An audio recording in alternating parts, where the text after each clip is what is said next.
Hello everyone, we are at the topic of transistor amplifiers, and today we are going to develop a small signal model for BJT amplifiers. Let's consider this BJT amplifier circuit. We are first going to find the DC bias point of this circuit. We are going to set the signal base emitter voltage to 0, so VB is going to be equal to 0, and we will find the bias collector current, bias and base current, and the collector to emitter voltage at bias point or DC value of VCE. DC collector current can be calculated using this equation, and in this equation the early effect is neglected. In other words, we assume that lambda is equal to 0. Because the transistor operates in the active region, I base is going to be equal to IC over beta. The transistor operates in the active region because we want to use this BJT as an amplifier. Emitter current is going to be equal to beta plus 1 over beta multiplied by the DC collector current. Collector to emitter voltage can also be calculated using KVL in the collector emitter loop. So from there, VC is going to be equal to VCC minus RC times IC. This concludes the bias point calculation for this amplifier circuit. VT in the collector current equation is the thermal voltage. Its value is about 25 to 26 millivolts in the room temperature. When the signal or small VBE is applied to the transistor circuit, the total instantaneous base to emitter voltage can be written as the constant part or the DC part, this VBE, plus the signal part. Now we know the equation for the collector current, so we can write the total instantaneous collector current is equal to IS saturation current multiplied by e to the power of total base emitter voltage divided by VBE. And this is the expression that we have for total base emitter voltage. So we're going to replace this term for total VBE, and we can separate this expression here as multiplication of two terms.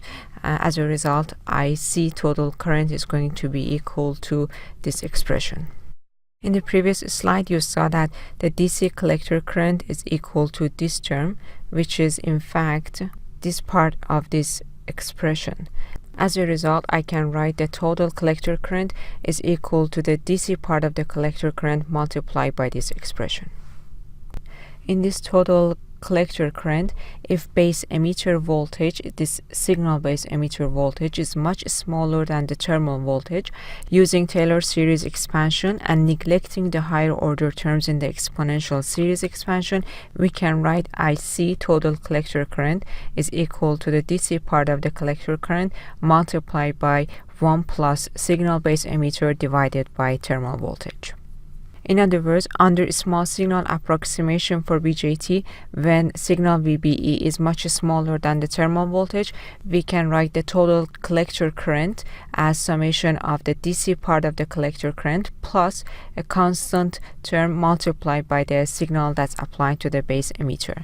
So the signal part of the collector current is equal to IC over terminal voltage multiplied by the signal voltage that's applied to the amplifier circuit. The BJT transconductance or GM is defined as signal part of the collector current divided by the signal voltage that's applied to the amplifier circuit.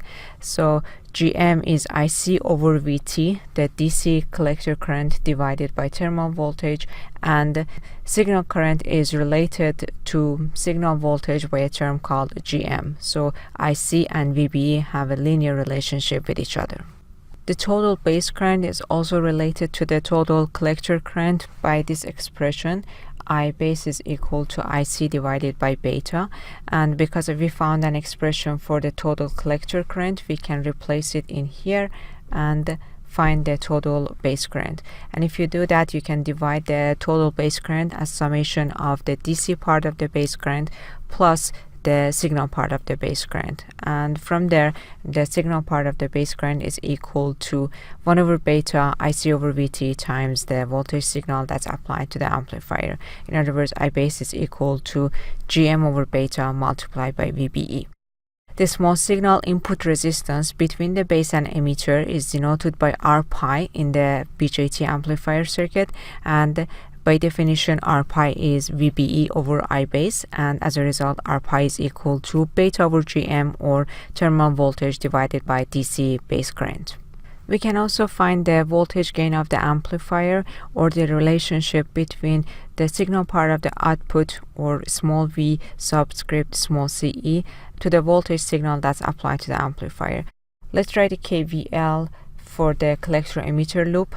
That KVL tells me that VCE, total collector emitter voltage, is equal to VCC minus total current multiplied by RC. And under small signal approximation, we can replace IC with a signal part of the collector current plus DC part of the collector current, and separate the constant part from the AC part, or the signal part of the collector emitter voltage, and write the total collector emitter voltage as a summation of a DC term and the signal term. The signal part of the collector emitter voltage, or this small VCE, is equal to negative signal current, collector current multiplied by RC. I can replace IC with GMVBE that we found previously, and this is going to give me an expression that relates signal VCE to the signal VBE. As a result, I found the gain of this amplifier circuit. It's equal to negative GM multiplied by RC. Using the equations that we derived for the signal currents in the BJT amplifier circuits, we can model the BJT for the signal equivalent circuit. BJT has three terminals: base, collector, and emitter. I base is equal to VBE divided by R pi. That tells me that base is connected to emitter through a resistor. Its value is equal to R pi. And collector current, or this IC, is equal to GM times VBE. So I can model it with a voltage dependent current source, and the value of this voltage dependent current source is equal to GM multiplied by VBE.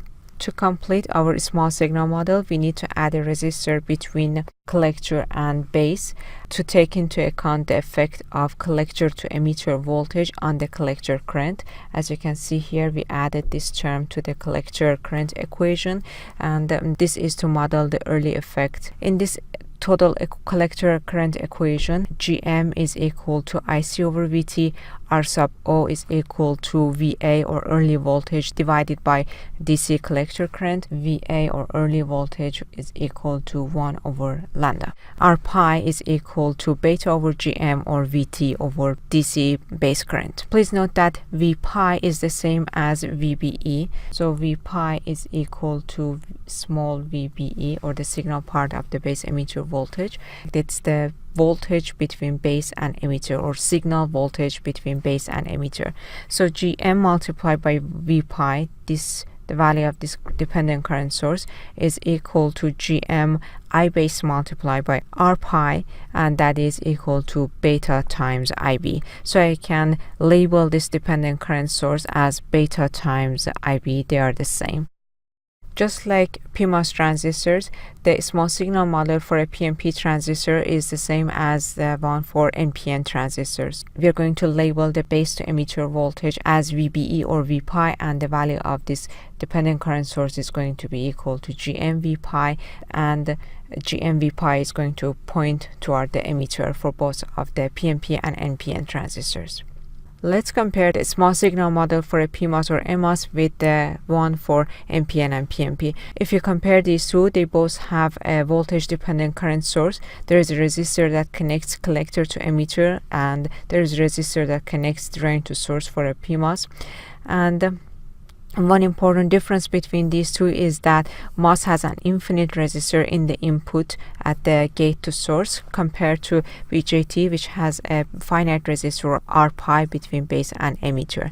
GM in BJT is substantially larger than that of the MOSFET. As a result, BJT has a much higher voltage gain, and R sub O values are typically similar in the range of tens of kilo ohms. The small signal model that we developed for the BJT belongs to only the BJT part of the amplifier circuit. We are going to draw the signal circuit for the BJT amplifier circuit just like the way that we did it for MOSFET amplifier circuits. Let's review some of the things that we learned about amplifier circuit analysis. Under small signal approximation, we can analyze the signal and bias circuits separately for a given amplifier circuit. the signal and bias circuits are different. Bias is a state of the system when there is no signal. In drawing and analyzing the bias circuits, the capacitors are open and signal sources are set to 0.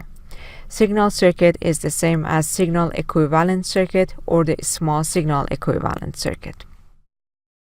In drawing the signal circuit, you should replace the transistors with their small signal model without changing anything in the model.